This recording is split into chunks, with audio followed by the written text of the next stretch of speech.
Today, the United States military continues to carry out large-scale combat operations in Iran to eliminate the grave threats posed to America by this terrible terrorist regime.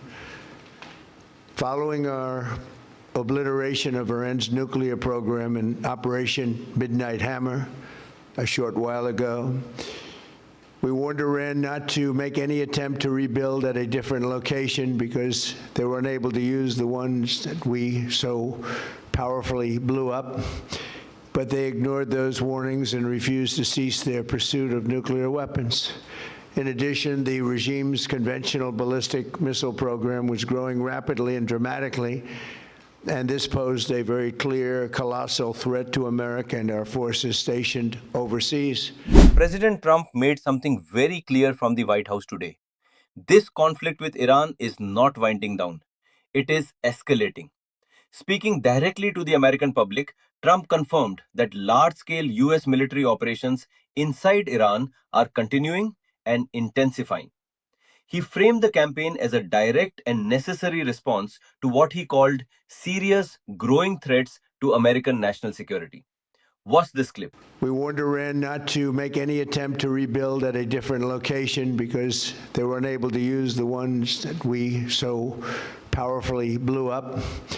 But they ignored those warnings and refused to cease their pursuit of nuclear weapons. In addition, the regime's conventional ballistic missile program was growing rapidly and dramatically, and this posed a very clear, colossal threat to America and our forces stationed overseas. At the center of his justification is Iran's ballistic missile program. Trump argued the program had been expanding rapidly and that if left unchecked, it would soon pose a direct threat not just to US bases overseas, but potentially to American soil itself. He claimed Iran already possesses missiles capable of striking Europe and American military installations abroad. The ability to reach the continental United States, he warned, is getting closer. He also addressed why operations are continuing after earlier strikes. According to Trump, Iran was warned not to rebuild key facilities after previous sites were destroyed. Those warnings, he says, were ignored. Tehran continued pursuing its nuclear program, relocating parts of it to new sites to keep it alive. In his words, that decision dramatically raised the threat level, particularly for American troops stationed in the region. Watch this clip. Let me provide a brief update on Operation Epic Fury. Today, the United States military continues to carry out large-scale combat operations in Iran to eliminate the grave threats posed to America by this terrible terrorist regime.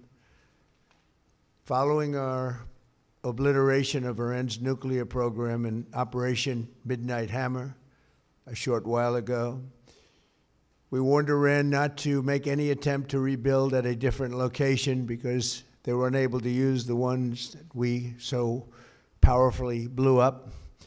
But they ignored those warnings and refused to cease their pursuit of nuclear weapons. In addition, the regime's conventional ballistic missile program was growing rapidly and dramatically, and this posed a very clear, colossal threat to America and our forces stationed overseas. The regime already had missiles capable of hitting Europe and our bases, both local and overseas, and would soon have had missiles capable of reaching our beautiful America. The purpose of this fast-growing missile program was to shield their nuclear weapon development and make it extraordinarily difficult for anyone to stop them from making these highly forbidden, by us, nuclear. Trump then addressed the timeline directly. Early expectations suggested this conflict might last 4 to 5 weeks. He made clear the United States is fully prepared to go well beyond that. And he pushed back hard against critics who suggested he might lose focus if the fighting dragged on. His response was blunt. He does not get bored when it comes to war and national security. There is nothing trivial, he said, about what is unfolding. Watch this clip. We have, right from the beginning, we projected 4 to 5 weeks, but we have capability to go far longer than that. We'll do it whatever Somebody said today, they said, oh, well, the president wants to do it really quickly. After that, he'll get bored. I don't get bored. There's nothing boring about this. Do you agree with that, Pete? I don't think there's anything, Mr. General. I think there's nothing boring about it. Somebody actually said from the media, I think he'll get bored after about a week or two. No, we don't get bored. I never get bored. If I got bored, I wouldn't be standing here right now, I guarantee you that, to go through what I had to go through. He also described this moment in broader terms, calling it possibly the last best opportunity to eliminate what he labeled intolerable threats from Iran's leadership. He claimed US forces have already dealt significant blows to Iran's naval assets with multiple vessels destroyed. And he outlined the larger objective: prevent Iran from continuing to arm, fund, and direct militant groups beyond its borders. Watch this clip. This was our last best chance to strike what we're doing right now and eliminate the intolerable threats posed by this sick and sinister regime. And they are indeed sick and sinister. Our objectives are clear. First, we're destroying Iran's missile capabilities, and you see that happening on an hourly basis, and their capacity to produce brand new ones, and pretty good ones they make. Second, we're annihilating their navy. We've knocked out already 10 ships. They're at the bottom of the sea. Third, we're ensuring that the world's #1 sponsor of terror can never obtain a nuclear weapon, never going to have a nuclear weapon. I said that from the beginning. They're never going to have a nuclear weapon. They were on the road to getting one legitimately through a deal that was signed foolishly by our country.